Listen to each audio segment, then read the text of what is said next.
On the Better Sports Network.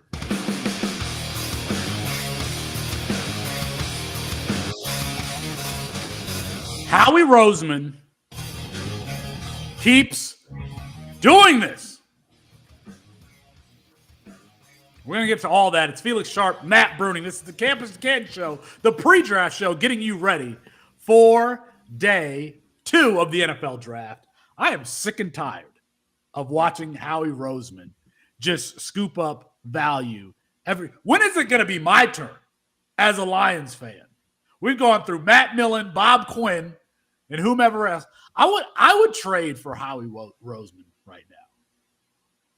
What would you, Matthew, if you had the opportunity, what would you, you're a Cleveland Browns fan. Would you give up 2 first-round draft picks for Howie Roseman? Yeah, in a heartbeat. Because what am I missing out on? Johnny Manziel and God, who was that cornerback they drafted in that class? He ended up going to the Steelers. Yeah, I know Gilbert. I can't remember what his first or last. Justin, right? Yeah, that's right. At Oklahoma State. Yeah, so I'm giving up on Johnny Manziel and Justin Gilbert for 1 year. Big deal. Yeah, I'll take him in a heartbeat. I like what the Lions did as far as Jahmyr Gibbs because I love the player. But you cannot argue with what the Eagles have done year in and year out. Why do they have the 9th pick overall? They were just in the Super Bowl. I mean, it makes no sense. Austin, you probably feel comfortable being a Steelers fan. You've always had organizational stability. But would you trade for Howie Roseman? I don't know. I mean, he was pretty close to getting fired like 2 years ago. I think he just all GMs kind of get on those hot streaks, those ebbs and flows. And, I think right now he's just hot. Are you saying it's luck? Go ahead, say it. Say it on these airwaves that it's luck. It's kind of like a poker player, right? At some point it's a little bit of luck. If maybe some team just doesn't care and they take Jalen Carter anyway last night and Nolan Smith doesn't, those two things happen independent of anything I would say Sharpe that necessarily Howie Roseman did. He kind of just sat there and struck when the iron was hot. So I think there is some sort of skill. They obviously had the extra pick in the first place, but yeah, I think at some point there is a little bit of luck involved with all of this. All right, just go ahead and say it. Just say Howie Roseman is lucky, not good. Say it. I don't want to say that recording into a microphone anywhere. That'll come back. I'm already backtracking so much stuff from different shows this week. I can't do another one on top of that pile. I want to get into the best available players here on day 2. Who would be the number 1 overall pick in Dynasty rookie picks? And I want to talk about that Jahmyr Gibbs with a friend of mine, Noah Hills, who is a running back analyst specifically. We're going to talk to that about him. But I think we should just get into, Matthew, the biggest winners and losers from day 1. I want to start with this Eagles team. As I mentioned, they get Jalen Carter at number 9, an interior pass rusher. They're pairing him with Jordan Davis. They're pairing him with Fletcher Cox. They now have Nolan Smith. I'm sorry, I forgot about that. They drafted Nolan Smith with their own pick there at the end of the first. They got Nakobe Dean. They just took all the key players from this 2021 Georgia defense that gave up 20 points through the first 5 or 6 games of the season. If you have to look at winners, given what they had already, given the fact that they've already signed Jalen Hurts to a long-term contract, I don't know how you don't begin the conversation with the Eagles, with any other team other than the Eagles when you're talking about winners. Yeah, I mean, he absolutely just destroyed the draft. This is at least the 3rd year in a row. And the defense, it's interesting. Their team was built on that defense last year. And I think a lot of people forget about that because of how bad it was in the Super Bowl against Patrick Mahomes. But they had a really solid defense all season long. And then they just continue to add these national championship Georgia defenders to it who are all good. I mean, depending on what you think of Nolan Smith, who ended up going, was it 30, right? That they picked him last night, who a lot of people apparently had him projected as a top 10 player. How he falls that far, I don't understand. Jalen Carter, it's obviously because of some of the off-field stuff, to be able to get him as well. This defense is likely going to be one of, if not the best defense in the NFL. And he just continues to kill it. And they locked up Jalen Hurts. He made the trade last year for A.J. Brown to improve that offense. I mean, they have to be, I think, the number 1 winners of the draft so far. And it's only through round 1. He's got multiple picks coming because he also is just a master at making these trades and getting all these extra picks. Like, I legitimately think if Nolan Smith wasn't there, I mean, Austin was just saying there's a little bit of luck to it. I would almost bet you if Nolan Smith wasn't there, he would have traded out of that spot and probably got like a 2024 first for something. And it would have ended up being a bad team. And then he ended up getting like some high-end player in the 2024 draft because he's just been on that kind of a run lately. It's not fair. It's really not fair. Nolan Smith, by the way, the number 1 recruit in the 2021 class, the number 1 overall recruit. Austin, who do you got as far as biggest winners on day 1 of the NFL draft?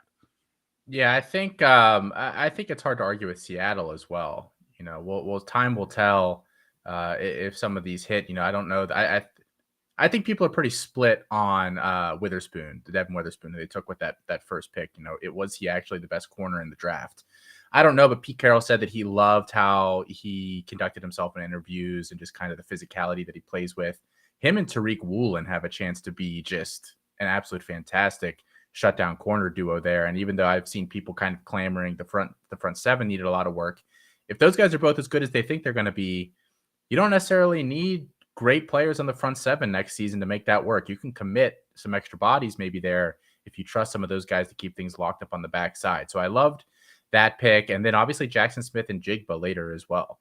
You know, do they need Jackson Smith and Jigba to be amazing right away coming out of Ohio State? No, they don't, because they have Tyler Lockett and they have DK Metcalf. But what do great teams do? They identify the need a year or two before they need it, really, so that when the time comes, they've got the next guy to plug in. Tyler Lockett, over 30, I believe, at this point, doesn't have a ton of years left on that contract. So what do? You go out and grab a guy who maybe isn't exactly the same kind of player, but is still a very dangerous receiver there. And even if he's not, you know, a 1,000-yard guy over the next season or two, feel pretty good saying that he probably will be as soon as he steps in for one of those guys in front of him.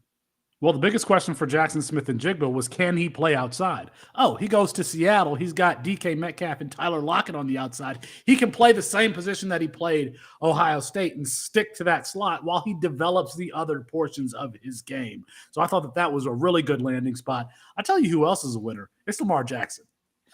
He gets a $260 million 5-year contract, 185 guaranteed. Not only that, but remember when this Ravens team drafted offensive linemen, defense in the first round? The last couple of years, they get Rashad Bateman, and this season, they get Zay Flowers. In addition to Mark Andrews and having signed Odell Beckham Jr.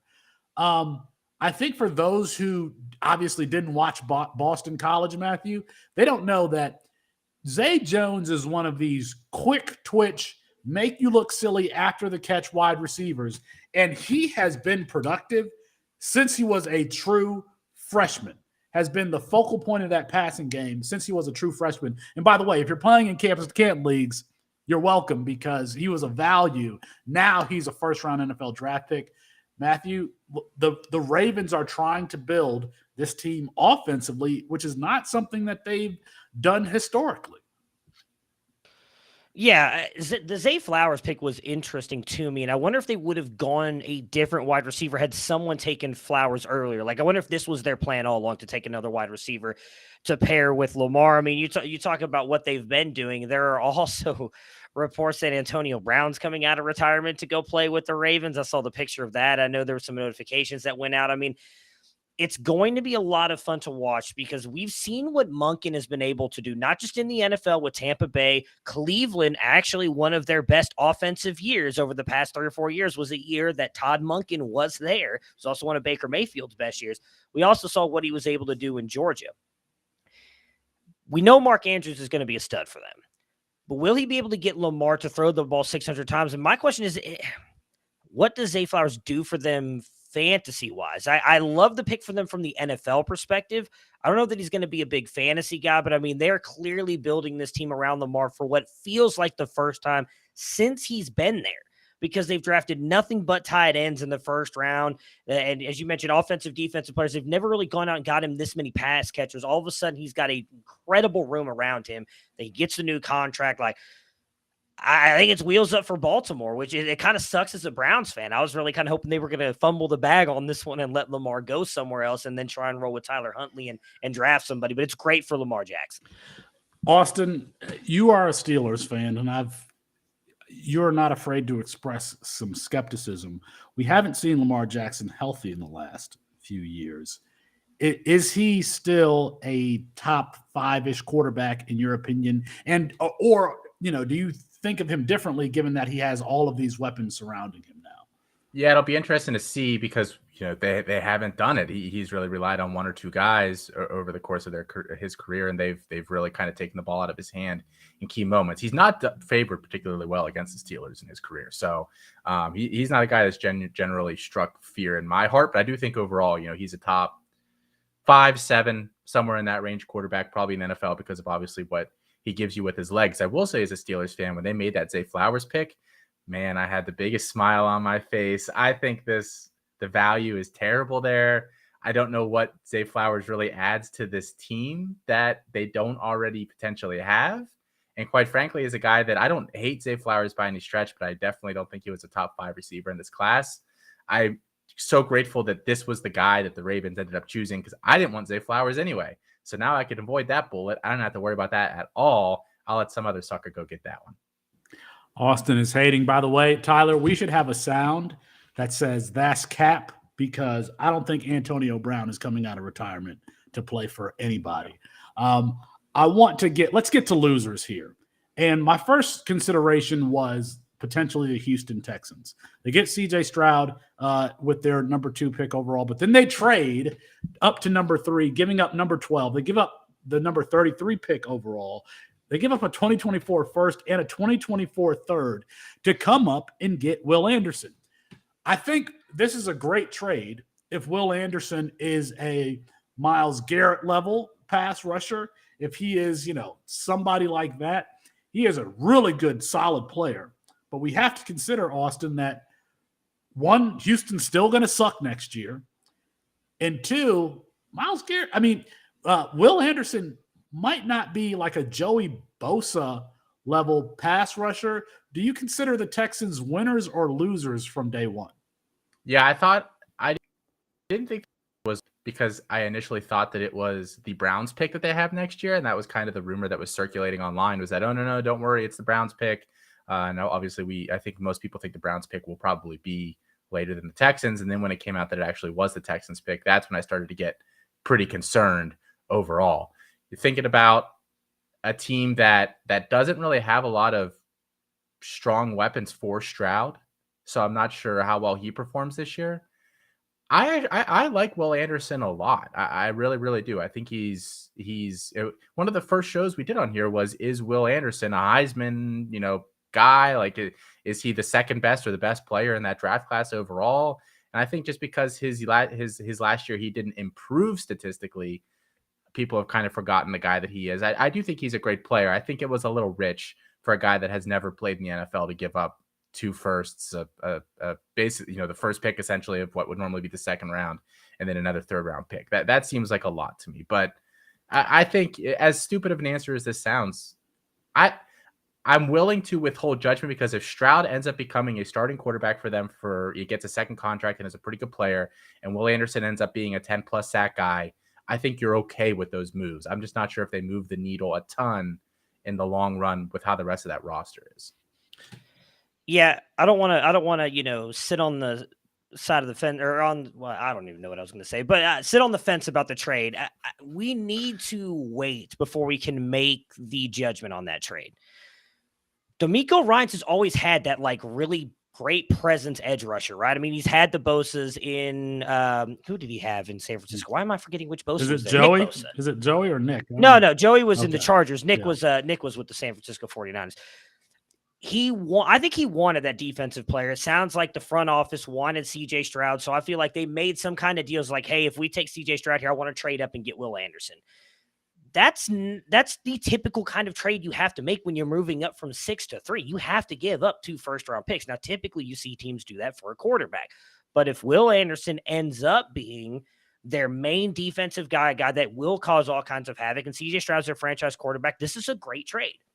I don't love it because they gave up the 2024 first because, as you just mentioned, Austin, CJ Stroud does not have any help. And This is the one spot I did not want him to go out of all the teams at the top, because that offensive line is not good as well. And that's kind of the one knock on CJ, right? Is he does not thrive out of structure, and he does not play well out of structure off platform. That's why I was hoping Bryce would go to Houston. So I do think Stroud could struggle a little bit, but I think you just have to withhold judgment right now. I mean, if they end up, I know they gave up one of their second round picks. They still have a pick today. If they end up getting him a wide receiver, there's some interesting guys left. And if they get him a wide receiver next year and he ends up playing fine, like, this is going to be a slam dunk for him. I think people just jumped on him a little bit too much, because you don't see these guys really trade it for an edge rusher that's not named Myles Garrett, Joey Bosa, Chase Young, and everybody's kind of, I think, down on Will Anderson because of the year that he had this year. And Will Anderson is a little bit smaller than all of those guys, to be fair. Matthew, I mean, you've got a Garrett Wilson and Justin Fields jersey behind you there. Did the cognitive test change your opinion at all of CJ Stroud? Because I had CJ Stroud as my quarterback one for just a little while, but did it change your opinion?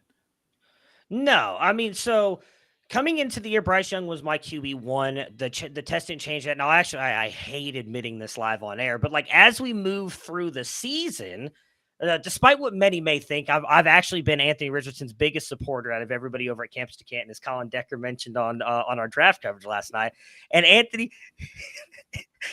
Richardson had actually jumped him recently and was my QB2. So no, this doesn't change anything for me. And the S2 test doesn't change anything. Like, say what you want about him scoring an 18%. We've seen a lot of people come out and say, like, that can be kind of taken out of context, and it depends on the school and everything. And we just seen him play really well. I'm more worried about things I've seen on the field than any kind of test that we've seen, because I'm also going to be honest, Will Levis scored like a 80-something%, and we all said he was not going in the first round. So if he can score an 80-something, I'm still taking CJ Stroud over him every day of the week. Apparently everyone is lying today, because Matthew's talking about being Anthony Richardson's biggest supporter. So Tyler, we're going to need that sounder ASAP if this is going to go at the rate that it's going today. That's cap too. That is cap also, Mr. Bruening. I want to get into surprises, and surprises on day one. Austin, as a company, Campus2Canton has been, no matter what anybody said, no matter what the mock draft said, no matter what Ian Rappaport was saying, no matter if Will Levis was supposedly had a 92% chance of going into the top 10, we have always said, no, it's not. We've had show bets. We had tattoo bets. Bet on him coming, falling out of the first round. We've gone on multiple podcasts saying that he's not a first round. You had a charity bet with somebody saying he's going to fall out of the first round. Why did Will Levis fall out of the first round when he was supposed to be a lock to go QB, number 2 overall? Yeah, I don't want to speculate about the things that we have no access to. Things like how he interviewed, although I suspect that he's a weird guy, and I think depending on who you talk to, you might not really vibe with him. So I want to leave all of those things out. If we're just talking about his play, I think it's tough to take a guy early who was as bad as he was his final year in school. You could talk about the year before, his 4th year in school, since I think last year was his 5th year, and I don't know what to call anything anymore, because everyone has all these extra years just floating around. But the year before, he was good, but people want to compare it to like Justin Herbert's year before he was a senior, where he kind of had the really big junior year, and then senior year wasn't great. Justin Herbert's junior year was still significantly better by basically every metric than Will Levis's was. Levis's good year was like Herbert's bad year, essentially. The expectations are just not equivalent there at all. I think Levis is a guy that throws a ton of interceptions and puts the ball in harm's way too often. He does not have a ton of great pocket feel at this point. I'm not sure that's something that you can really fix. I think you either kind of feel those ghosts or you don't.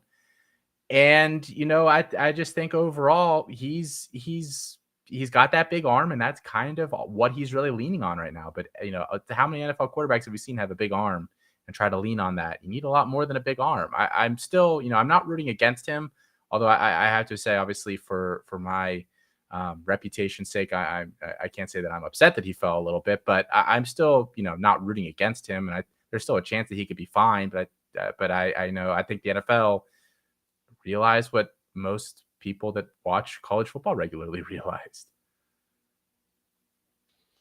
Yeah, it's we were talking a little bit about it pre-show, right? Everybody talks about Will Levis being this great player when they talk about him, always say, well, he's got elite arm strength. Like, that's all. I'll be conservative and say 85% of the NFL has elite arm strength. Like, that's not anything special. Like, you have to be able to actually play and show nuances of the quarterback position. Austin mentioned his uncomfortableness in the pocket, and I don't even want to blame him for last year because he did have that toe injury. He wasn't as mobile, but still, you go back to the year prior, like, he was making bad throws. He's late on a lot of things, and I use one throw in particular this past year. You go a very highly publicized game, that game against Tennessee where they got blown out. There was a play in the third quarter where he was playing again with supposedly, quote unquote, no weapons, even though I think Alabama last year would have taken Dane Key and Barian Brown on their team, and they probably both would have been starting for Alabama every single week. Barian Brown was playing against Tennessee's corner on the left side of the field, burned him. He was past him as soon as Will Levis said hut. Completely clean pocket. There was nobody in front of Will Levis. Barian Brown had 3 yards of separation, and Will Levis chucks it and tries to give it to him back shoulder instead of just leading Barian Brown, and literally throws it right to the Tennessee defender for an interception. Like, and that's who Will Levis is, but people fall in love with the big plays and the big throws and the fact that he was semi-mobile last year, and they say he's it. And I think the NFL has shown us, they showed us this last year, and I know we talked a lot about it, not on this show, but on all our stuff. Will they do it again this year and show us that they're really trying to find guys that can come in and play in the NFL now? They're tired of taking these guys in the first round that are projects and hoping they pan out, and I think they are showing us that they're doing that because they did it again this year with Hendon Hooker and Will Levis. Not a surprise to us. If you're box score scouting from last year, not this year, but the previous year, Wan'Dale Robinson did a lot for Will Levis's profile because they ran a lot of bubble screens throwing behind the line of scrimmage, and Wan'Dale Robinson would run and make a play. Even plays down the field, Wan'Dale Robinson would get Will Levis out of trouble. You mentioned him missing high in that Tennessee game. That's a thing for him. Like, he misses high and overthrows wide receivers who are wide open. You cannot do that. You cannot do that because you're going to turn the ball over, and Will Levis turns the ball over, fumbling the ball. He throws pick sixes. He does like everything that you could do. Other than, arm strength, being able to look good throwing the ball on his knees or in shorts, I don't know that he possesses any more attributes that would lead me to believe that he's a first round or franchise level quarterback. I just don't see that, and we've all believed that. So it was not a surprise for us that he fell out of the first round. According to ESPN, there was a 92% chance that Will Levis would go top 10. Where are these numbers coming from? Where are they coming from? Because it's not coming from front offices. Oh, yeah, we're going to take Will Levis number 2. I don't think that anybody's doing that. So where is that number coming from? I want to bring in another, speaking of surprise. So Will Levis falling out of the first round, not a surprise to us. Jahmyr Gibbs going number 12 overall was a little bit of a surprise. I want to bring in a friend of mine, Noah Hills, at Noah More Parties on Twitter. Noah is an RB specialist, a writer. He has expressed some skepticism about Gibbs. Before we get to that analysis, Noah, I want to ask you, were you surprised that Jahmyr Gibbs went 12th overall? Absolutely. Probably other than the trade up to number 3, I think, by the Texans, that was the biggest surprise of the draft to me. It was not a need for the Lions. We've heard this stuff about, they said the Jets were going to take him at 15 if he hadn't gone at 12. They have Breece Hall. Like, I don't know if that's true. It just seems like, inventing things to justify the pick. But yeah, it wasn't a need. They were a good offense regardless. He's going to be a good and effective player for them, but it was just a strange pick, and not one that I expected at all, especially given the presence of DeAndre Swift, who I think they're likely, especially given the Gibbs pick, probably clearly frustrated with and maybe even done with Swift. But those players fill similar, they're similar archetypes, fill similar roles on the field. So it was a little bizarre. You can find Noah's work at NoahMoreParties.com. You can find him on Twitter at the same name. Noah studies running backs, analyzes the running back position. Noah, you have expressed skepticism about Gibbs, not as a player overall, not as a pass catcher, but as a rusher. Talk to me a little bit about that skepticism. Yeah, I think most of that skepticism comes from his rushing efficiency numbers in college, where he just wasn't consistently adding value relative to like the other guys, even at Georgia Tech. Going back to Georgia Tech, like Jordan Mason was a more effective player on a per carry basis while they intersected at Georgia Tech. Similar things with the other backs at Alabama, and to the degree that Gibbs was adding value on the field above and beyond what those guys were adding, it wasn't impressive relative to what other, successful high-end NFL prospects add. And so, kind of this sentiment that he's like an Alvin Kamara type or a Dalvin Cook type player or even an Aaron Jones type player kind of never jived with me outside of his contributions in the passing game. I think he's, I don't think he's a deficient runner. He's not very powerful, but I think he's a sound decision maker. But he's going to be excellent in the passing game for them. I just don't know that he's going to be, a high end runner of the football in the NFL. Though I don't know that the Lions necessarily need him to do that. Well, I mean, he's lands with Detroit. They might have one of the 5 best offensive run blocking offensive lines in the NFL. Does his landing spot change your opinion at all as to what he can be as a rusher? As a runner, not really. I think positional value and what it cost them to acquire him, set aside. I think I understand what they're trying to do in the backfield here.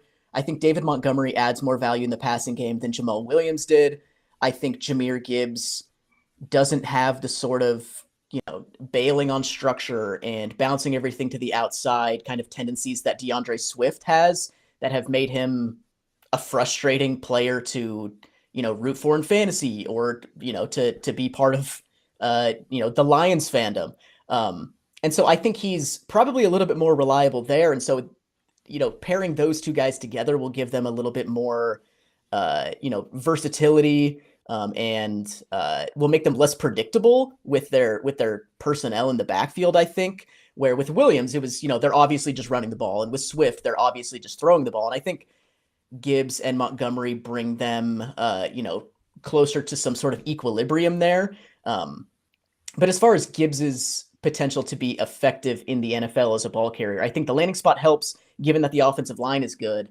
But they lean slightly gap heavy there in Detroit, or at least they have in the last couple of years. I think we would ideally prefer a little bit more outside zone for Gibbs, and maybe Ben Johnson, adds that to the offense a little bit more to accommodate Gibbs.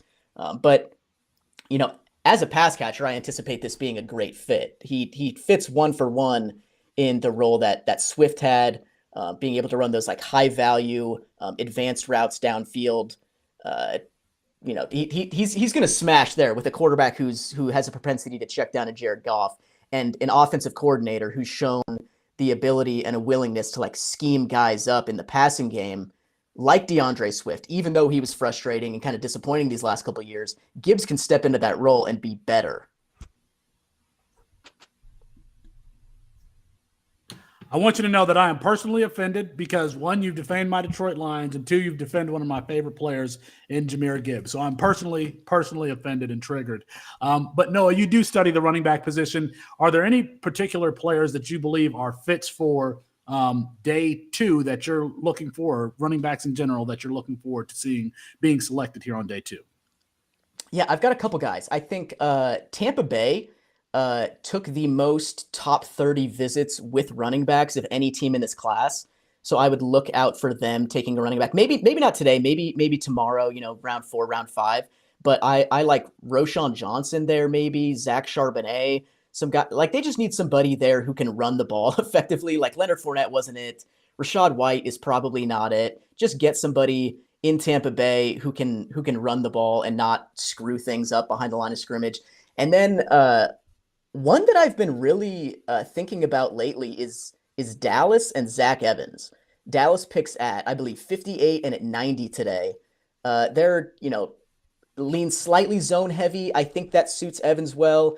But they also just feel like a spot where a kid like Zach Evans, who has these sort of like nebulous character concerns that people are worried about, where like Dallas seems like a place where those guys go to get right and get accepted. Zach Evans feels like a Jerry Jones type kid. Pairing him with Tony Pollard would allow him to just run the ball. I think he could be really effective there.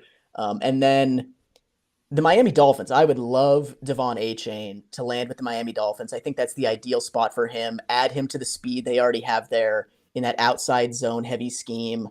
Let Tua Tagovailoa throw him some swing passes and let him, make things happen in the open field. And then Tyjae Spears with the New Orleans Saints. They pick at 40. That might be a little bit too early, but 71. They also have a pick. He could step in with Alvin Kamara and his kind of disciplinary / legal situation, and be this a similar type of guy in the way that they're able to utilize their running backs in his absence and maybe after he's done with the team.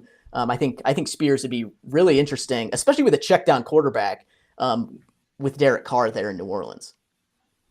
Despite him defaming my Detroit Lions in the Jahmyr Gibbs pick, you should still check out Noah's work at Noah More Parties on Twitter and at NoahMoreParties.com. Check out his work on running backs. Noah, we thank you. We appreciate you joining us today. We are going to go to break. When we come back, we're going to see who is the 101 in Dynasty Rookie Drafts and who are the best day 2 players overall. It's the Campus2Canton Show. This is Better Sports Network.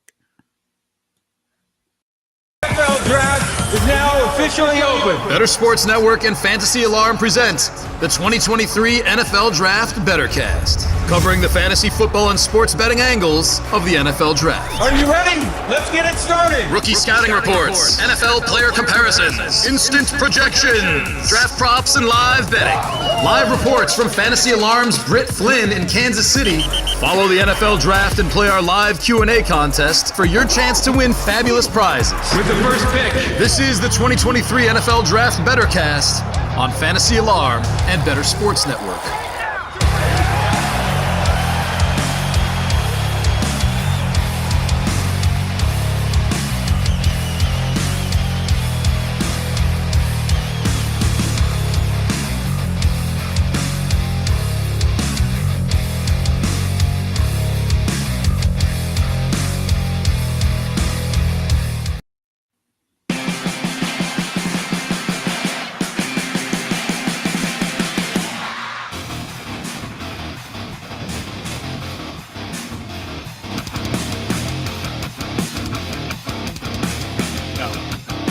Not a fan. Not a fan. If we had another break, I'd ask for different rejoin music. This is the Campus2Canton Show on Better Sports Network. This is the Campus2Canton Show. We are getting you ready for day 2 of the NFL Draft here. The Better Sports Network app has the best NFL Draft experience you're going to find. Join us tonight to follow all the picks, chat with fans, and play our live draft game. Get instant fantasy football and betting analysis as the picks are announced. Answer predictive questions and compete for your chance to win a one-of-one Brock Purdy augmented reality trading card. Download the Better Sports Network app for free right now in the Apple Pay app and Google Play stores. Matthew, I went to public school. I can't. I don't read. Yeah, reading's hard for you. Yeah, I don't read shit all the time. I want to continue this conversation just a little bit on Jahmyr Gibbs. I think 12 into the Detroit Lions was not expected, but I personally believe that he belonged in a similar conversation to Bijan Robinson, who went number 8 to the Falcons. Austin, do you agree? Was Jahmyr Gibbs a first round and even top 15 running back talent in your opinion, despite what Noah has to say? I think top 15 is probably rich for me. Top 15 is probably rich for me on pretty much any running back, even my love for Bijan Robinson. I don't know that I would necessarily advocate for taking him there unless you're an Eagles situation where you lucked into a pick there. I don't think he's on the same level of player as Bijan Robinson. I just don't know that Jahmyr Gibbs will ever singularly occupy a backfield in the same way that Bijan Robinson will.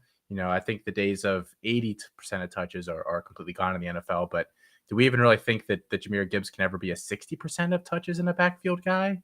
Or I don't see that. Whereas I think Bijan can be a 60, 65%, 5 to 7 targets a game kind of guy. You use him in the red zone. He's got extra utility there.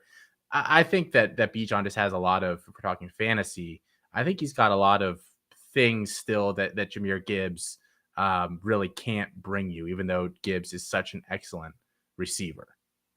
Well, that's the thing about the pick is that the Lions went running back at number 12. They traded back. They got pick 34 overall, but they were there. If they wanted a running back, they could have taken Bijan Robinson at number 6. So, I mean, Matthew, would you rather have Bijan Robinson and know that he would not have that second round pick, or Jahmyr Gibbs in the second?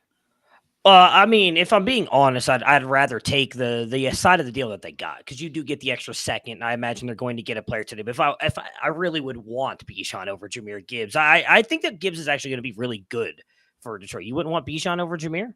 You just said you wanted both things. That's what I'm like. Well, no, I said, yeah, at the end of the day, I would rather have Bijan Robinson. I'm not going to lie, but I would take the deal that Detroit got. If you're telling me you're going to get another pick, I do not think that for what Gibbs will do in that system, we will see a massive drop-off for what we care about in fantasy between the two of them. I think both got great landing spots. I think, Noah talked a little bit about the way that he thinks that he can succeed in Detroit, and I think that he will be very good. A lot of Detroit's coaching staff has come from New Orleans, who dealt with Alvin Kamara, who saw the way that they used him, and I think they could use Jahmyr Gibbs in that same way. Ben Johnson's a very good offensive coordinator. I don't think they're going to ask Jahmyr Gibbs to carry the ball 15, 20 times a game and then get 3 or 4 catches. I think they're going to ask him to carry the ball 9 or 10 times, and they're going to give him 6, 7, 8 catches, and they're going to kind of give him these touches in areas of the field that matter. They'll use David Montgomery to pound the ball up the middle of the field when they need 2 yards, and then they're going to allow Jahmyr Gibbs to get into space and use his explosive playmaking. The one thing with Jared Goff, he was the worst quarterback in yards per attempt last year. As good a season as he had, he was not chucking the ball down the field. No, I'm telling you, I'm saying this for one reason. He was also a guy who is not afraid to check the ball down. And I think that is going to be massive for Jahmyr Gibbs. If you look at Ben Johnson's system, he is very much a guy who will get the ball to the running backs, and he's very much a, short, and then go deep kind of play. If you actually get Jahmyr Gibbs on these wheel routes, like you've talked about wanting, you want Bill O'Brien to do in Alabama and everything, like the way they've used Alvin Kamara in New Orleans at times, I think Jahmyr Gibbs could have an amazing fantasy season. So I do not think the drop-off at the end of the day will be that massive between Bijan, what he does in Atlanta, and what Jahmyr Gibbs ends up doing in Detroit. I like the pick. I did not hate it. It's all well and good to predict, he only gets 8 to 10 carries a game, but then he's getting 6, 7, 8 receptions a game to kind of sound like it's going to equal the touch playing field here. But if we're talking about some of the elite receiving backs for the past decade, none of them have gotten close to 6 receptions per game. Like Alvin Kamara's best season is 83 catches. He had 3 others that were right at 80 or 81, I believe. So, and Aaron Jones's best season is like 57, 58 catches. So I think it's a lot to kind of say, he's only going to get 8 touches on the ground, but he's going to get these high value 8 other ones every single week that'll make up the ground. I mean, I just don't think we expect Bijan to probably get 4 or 5 targets every single game. I would guess. I'm not saying catches, I'm saying targets. I think he'll probably be close to that range. Plus, you're going to get 20 carries on the ground with him. Like, I just think the gulf there between touches is going to be way too much. I'd say maybe 3 or 4 receptions in his rookie season per game would be a great season for a guy like Jahmyr Gibbs. So I disagree. I don't think Bijan's getting 20 carries a game. I don't. Okay. I know people say that with Arthur Smith. The only running back he's ever done that with is Derrick Henry. Anytime Derrick Henry's not been there, he has not had let me finish. When he's not had a running back of Derrick Henry's level, he has not given him that. It's been split out. I don't think Bijan's getting 20 carries a game. I don't. I just don't see him coming in and being this guy who's going to get 20 carries a game and then 4 or 5 catches as well. And I'm not saying that Gibbs is going to get 8 catches a game. What I think they're going to do is they're going to use him the way the Saints used Alvin Kamara, and they're going to put him in situations to get him the ball in space. I'm not expecting him to get 8 touches a game. But I also don't think that David Montgomery, I think it's going to be closer to a probably 60-40 split. But Jahmyr Gibbs is going to get these touches that matter for you in fantasy. I don't think they're going to run him up the middle like they would David Montgomery. I'm making a face because you said Arthur Smith hasn't done that with a running back except for Derrick Henry. I think Bijan Robinson is on Derrick Henry's level as far as being a running back. I also He want is to insulting to Bijan He is as a Robinson. prospect, Right. but I don't know that he's going to give him those carries. Like I just don't think they're going to give him the ball and say just run up the middle and fucking just bash your brains in against the defense. They're just not going to. I will say this: Arthur Smith does not care about draft capital. He is going to run what he runs because he hasn't used Kyle Pitts the way we thought he was. Austin, comment in the chat. How high would you draft Jahmyr Gibbs in a best ball league next week? I play zero best ball, so I would be pulling any number that I'd be pulling here out of my butt. But I do remember on the draft cast last night, Kevin Tompkins was on there and they were talking about it. He was saying that he's been seeing him go like 9th, 10th round. And I think that's pretty late for the upside. I think that the upside with him, especially in a best ball, is going to be that if Montgomery goes down with an injury for a couple games and maybe we get it. I'm not saying we get a couple weeks of like bell cow Jahmyr Gibbs, but even if you just hand him 3 to 5 more touches a game in those handful of games where he's out, you might get some really nice boom weeks out of him. So I think a little earlier than that, but I don't know that I'd be investing a ton in him here in his rookie season. I think the best for him will be in the future. Not to make this a Lions-centric show, but Twitter was, talking about the Lions this morning and the fact that they didn't get great positional value with their 2 picks. They take Jahmyr Gibbs at number 12, and then they take Jack Campbell at 18. I was on the show yesterday. I was on the draft cast yesterday. I was not a fan of the Jack Campbell pick. He's a linebacker from Iowa who's going to be great at stopping the run, but who are you trying to stop from running the football anymore? I mean, it's not like we're going to play the Ravens or, San Francisco 2 times a year. Like it's an old school running back that they drafted to play a new school game. I just don't. Oh, man, that one really, really hurt. They could use an edge rusher. They could use an interior defensive lineman. They could have stayed at 6 and gotten Jalen Carter. I mean, Matthew, considering Gibbs and Jack Campbell, give me a grade for the Lions draft yesterday.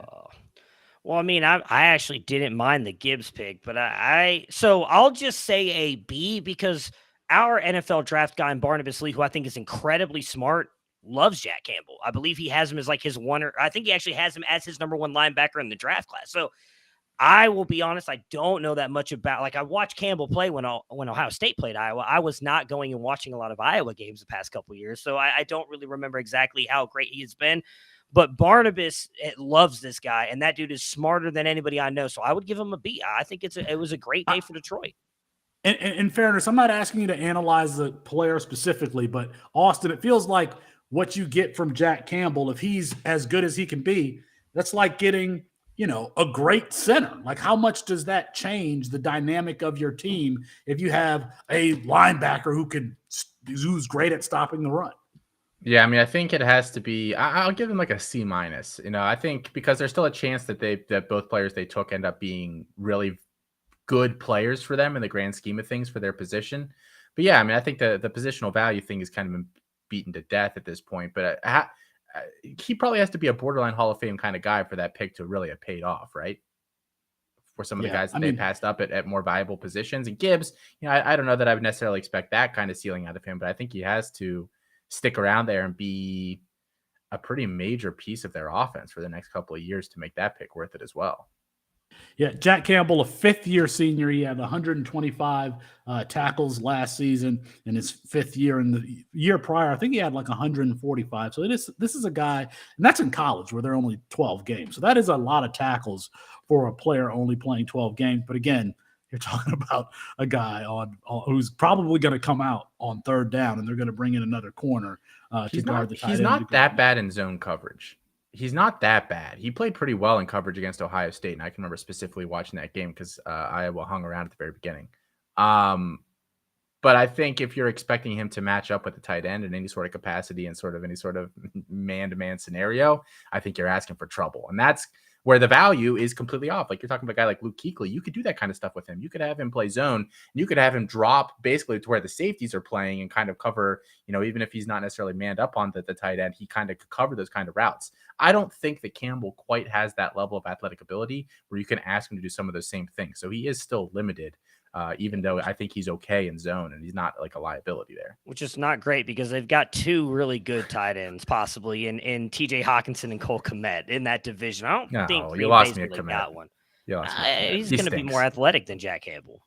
And we traded away TJ Hawkinson. So, all right, I want to get to the fantasy angle here because, people are going to have their dynasty rookie drafts. We had Jordan Addison, Quentin Johnston, Zay Flowers, and Jackson Smith-Njigba, all taken in the first round. Jackson Smith-Njigba is probably the wide receiver 3 on his team. You've got Zay Flowers, who, if I remember correctly, Lamar Jackson has never had a 1,000-yard receiver, like even going back to his time in college. If you don't count Mark Andrews, that is correct. Yes. Yeah, if you don't count Mark, somebody playing outside of the numbers, outside of that, has never had a 1,000-yard receiver. Quentin Johnston gets Justin Herbert. I think, Matthew, when I'm looking at who's the wide receiver 1 in this class, I might be leaning towards Quentin Johnston. I'm going to ride the fence on this answer. So it really depends on what you're looking for. I still think Jordan Addison has a very safe floor because of where he landed. In Minnesota, in that Kevin O'Connell offense, I know he's never going to be the one because Justin Jefferson is arguably the best wide receiver in all of football. But Jordan Addison will get peppered with targets. But if you really want to go pure upside, I do think it's Quentin Johnston. We've talked about if this dude can put it all together, he's got the size, speed that nobody else in this class has, and he is paired to Justin Herbert.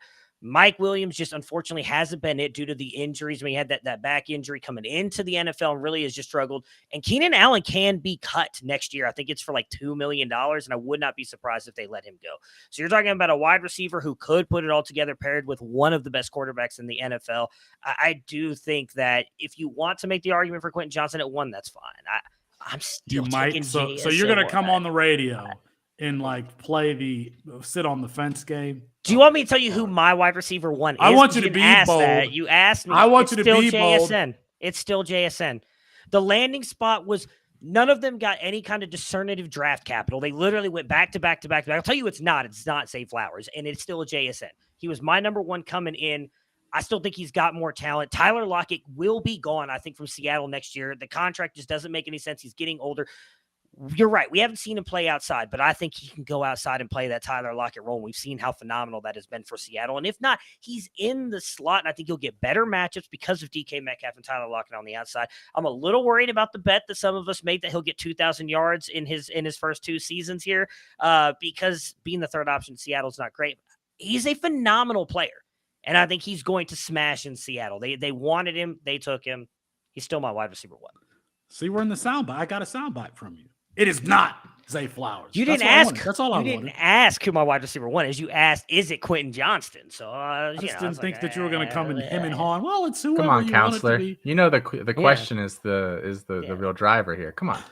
Well, give me yours, Austin. Who is the wide receiver 1? Who should be the wide receiver 1 in this class? It's JSN, and I think if we're just talking about like a fantasy point finish this year, I bet he is not the wide receiver 3 on Seattle. I think he'll finish as like the second guy this year, and I think they'll all finish bunched relatively closely. But here's the thing: I think Geno Smith is gonna love this guy. Geno Smith he might finish the season with the most targets on that team. Like I just think Geno's gonna love him as a safety blanket. Geno's kind of not afraid to not really put the ball in harm's way, but really test some of those windows. We saw it a lot last year. And I think that's an area where JSN really excels. And I think obviously operating in the middle of the field, he's going to be in some of those situations a little more often. I really think he's going to have an excellent year. And I think, he might never finish as the wide receiver 1 for a particular season, but I just think the year in value where you know what you're going to get with him is going to be so good there with Seattle. I don't necessarily disagree with you, but in Quentin Johnston, you have like the prototypical X build. He's got speed. He can run after the catch, and maybe he develops that a little bit more of that downfield playmaking ability that, quite frankly, we saw in that Oklahoma game in 2021. He almost took over that game by himself. Why not the prototypical X wide receiver over Jackson Smith-Njigba, who's – it's not a pejorative to call him a slot wide receiver. He is a slot wide receiver. Yeah, I don't think it's I think he's fine in the slot. I don't know what – I'm not that. Quentin Gotcha. Johnston to Gotcha. me. No, Got him. Quentin Got Johnston to me either has like 4 top 10 finishes or he does almost nothing. I really think there's almost no in between for this guy.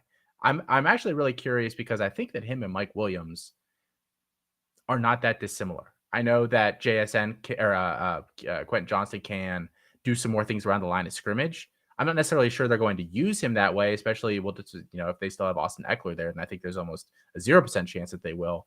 But if they're going to use him similarly to Mike Williams, they might both just be busts for fantasy over the next couple of years. I'm not sure what one necessarily does that the other can't based on what they're currently running there. I feel like Justin Herbert is going to make one of these guys, fantasy relevant. Maybe even a wide receiver 1 or high wide receiver 2.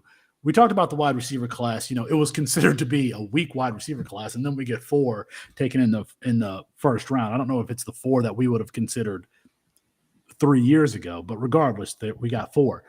Matthew, you are on the clock in a dynasty superflex rookie draft. Who is the 101? Is it a quarterback? Is it Bijan Robinson? Bijan Robinson, it should be in consideration. Make the right decision and say his name. Go ahead, say it. It's an easy decision for me. Assuming I earned the 1-1 and meaning my team is bad and I didn't just trade for this pick, I'm taking Anthony Richardson. You have to. I love Bijan, and I think he's going to be a Saquon Barkley-esque player in the NFL. I actually think he's a better runner than Saquon Barkley. Barkley was an incredible athlete, but I don't think he had the nuance and the skills behind the line of scrimmage that Bijan has. But if you earned that 1-1, if your team is just that bad, chances are Bijan Robinson coming in is not helping you win a championship this year. And I would imagine it's going to take you a year or 2 to get to that point, at which point Bijan's value is going to start decreasing. You take Anthony Richardson if he figures it out on a very good Colts team with good weapons, a good offensive line, and an incredible running back behind him, and a head coach in Shane Steichen, who we saw help develop Jalen Hurts and turn him into what he is now. Anthony Richardson is the one quarterback out of these next 2 classes that will challenge Patrick Mahomes and Josh Allen for a top quarterback finish. So I think you have to. I've been his biggest supporter, so I don't know what you're getting on me for. I have been his biggest supporter. I love Anthony Richardson. I have spent the last 2 years on the Campus2Canton airwaves touting Anthony Richardson, and I have been mocked and ridiculed by these 2 people, Austin Nace and Matt Bruening. And now Matt's like, Anthony Richardson 101.